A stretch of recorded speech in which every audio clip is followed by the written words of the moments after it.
पश्चिमी देशों की बोलती जयशंकर ने की बंद। भारत पर सवाल खड़े करने वालों को जयशंकर की दो टूक। रूस से तेल खरीदने पर चिल्लाने वालों को खूब सुनाया।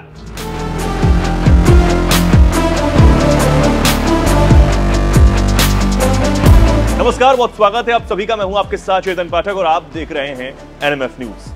देश की सुरक्षा में सबसे बड़ा अहम रोल निभाने वाले प्रधानमंत्री नरेंद्र मोदी की टीम के दो गजब के सदस्य, एक अजीत डोभाल और दूसरे विदेश मंत्री एस जयशंकर का जलवा हर तरफ कायम है।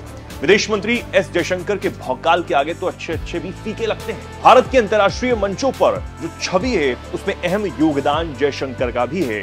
अपने काम और कूटनीति की अच्छी समझ की बदौलत ही आज वो दुनिया के बड़े राष्ट्रीय अध्यक्षों के मन में भी बसते हैं। अभी हाल ही में ब्राजील में G20 देशों के सम्मेलन में विदेश मंत्री डॉक्टर एस जयशंकर ने इंडोनेशिया के राष्ट्रपति H.E. प्रबावो से जैसे ही मिलने के लिए हाथ बढ़ाया और अपना परिचय दिया तो उन्होंने कहा कि मैं आपको जानता हूं, आप तो फेमस हैं।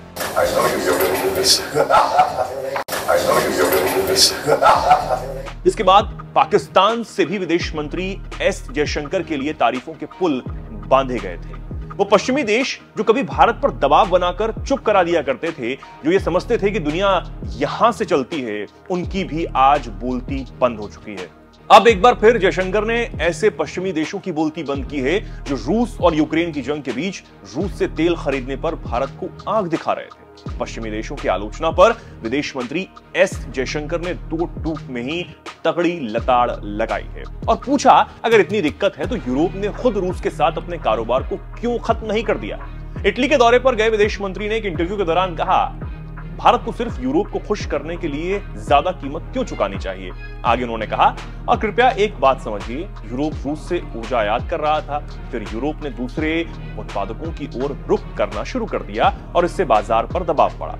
तो हमें क्या करना चाहिए? सिर्फ आपको खुश करने के लिए ज्यादा कीमत चुकानी चाहिए। जीवन का मतलब दूसरे लोगों के हितों का सम्मान करना है, ना कि हर चीज को अपने हिसाब से करना। साथ ही रूस यूक्रेन जंग का हल बातचीत से ही निकलेगा, इस बात को भी जयशंकर ने दोहराया और कहा कि भारत हमेशा से कूटनीति और बातचीत के माध्यम से ही जंग को खत्म करने की वकालत करता है। उन्होंने कहा, हमें लगता है कि संघर्ष को खत्म करने का रास्ता खोजने के लिए कूटनीति होनी चाहिए और हम यही करने की लगातार कोशिश भी कर रहे हैं।